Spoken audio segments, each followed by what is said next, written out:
Devara movie second trailer వచ్చేసింది. మరి ఆ ట్రైలర్ ఎలా ఉందో ఒక్కసారి మనం ఈ వీడియోలో తెలుసుకుందాం. దానికంటే ముందు కొత్తగా మన ఛానల్‌ని వాచ్ చేస్తున్న వాళ్ళు ఎవరైనా ఉంటే ప్లీజ్ గైస్ లైక్ చేయండి, షేర్ చేయండి అండ్ సబ్స్క్రైబ్ చేసుకొని పక్కనున్న బెల్ ఐకాన్ని క్లిక్ చేసుకొని ఆన్‌లో పెట్టుకోండి ఫ్రెండ్స్ ప్లీజ్.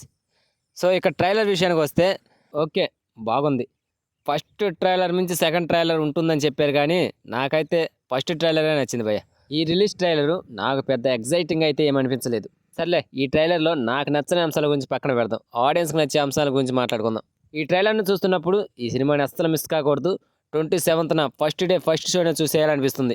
ఈ ట్రైలర్లో పవర్ఫుల్ డైలాగ్స్తో పాటు ఆశ్చర్యపరిచే యాక్షన్ సన్నివేశాలతో ఆడియన్స్ ఆకట్టుకుంటుంది ఈ ట్రైలర్.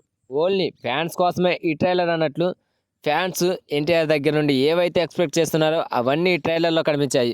లైక్ ఎన్టీఆర్ గారి acting and fights, dialogues, dance and ఆ వాటర్లో వచ్చే విజువల్స్, బ్యాక్గ్రౌండ్ మ్యూజిక్ ఇవన్నీ అదిరిపోయాయి ఈ ట్రైలర్లో. ఈ ట్రైలర్ స్టార్టింగ్లోనే ఒక అద్భుతమైన ఇంట్రెస్టింగ్ డైలాగు.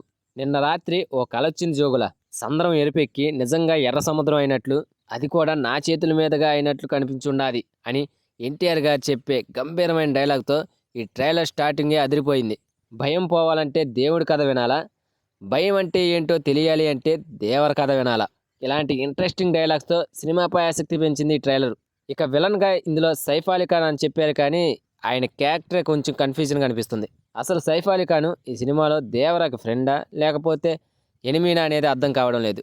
కొన్నిసార్లు వాళ్ళిద్దరూ చాలా చక్కగా ఎంజాయ్ చేస్తున్నట్టు చూపించారు, కొన్ని చోట్ల మాత్రం వాళ్ళిద్దరి మధ్య వారు, కత్తితో ఫైట్స్ ఇవన్నీ చూపించారు. ఈ ట్రైలర్ చివరిలో దేవర భైరవ మెడలో కత్తి పెట్టినట్లు చూపించారు. మరి వీళ్ళిద్దరి వార్ ఈ సినిమాలోనే ఉంటుందా లేకపోతే సెకండ్ పార్ట్లో ఉంటుందా అని తెలియాల్సి ఉంది. ప్రస్తుతానికైతే ఇప్పుడు వచ్చిన 2 ట్రైలర్స్లో దేవర అండ్ భైరవ మధ్య స్నేహాన్ని చూపించారు అండ్ యుద్ధాన్ని కూడా చూపించారు.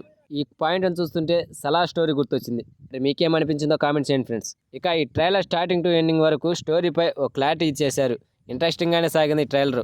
సముద్రంలో జరిగే అన్యాయాలను అరికట్టడానికి దేవర అనే దేవుడు అక్కడ ఉన్నాడనే పాయింట్ చుట్టూ ఈ సినిమా రన్ అవుతుందని తెలుస్తుంది. సముద్రంలో చూపించిన యాక్షన్ సన్నివేశాలు, ఆ కళేబారాలు, ఆ రక్తం, నీళ్ళల్లో ఫైట్స్ అండ్ కొన్ని అక్రమ రవాణాలు చేయడం, నీళ్ళల్లోనే బోట్ల మధ్య యుద్ధాలను చూపించడం ఇవన్నీ కూడా సినిమాపై ఇంట్రెస్ట్ని పెంచేశాయి. ఇంతవరకు ఓకే, బట్ దేవర కొడుకు స్టోరీ ఏంటో అర్థం కావడం లేదు. అక్కడ అసలు ఏం జరుగుతుంది, అసలు దేవర కొడుకుగా ఉన్న ఎన్టీఆర్ గారు ఎందుకు భయపడుతున్నాడు, దేవర అసలు కొడుకును వదిలిపెట్టి సంద్రానికి ఎందుకు వెళ్ళాడు అనేది ఈ సినిమా చూసి తెలుసుకోవాల్సిందే. ఇక ఈ ట్రైలర్ చివరిలో ఎన్టీఆర్ గారి డ్యాన్స్ అండ్ యాక్షన్ సన్నివేశాలు అయితే అదిరిపోయాయి.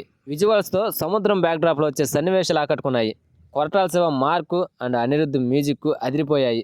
సో ఫైనల్లీ సెకండ్ ట్రైలర్ కూడా సినిమాపై అంచనాలు పెంచేసింది. మరి మీకు ఎలా అనిపించిందో ఈ ట్రైలర్ కామెంట్ చేయండి ఫ్రెండ్స్.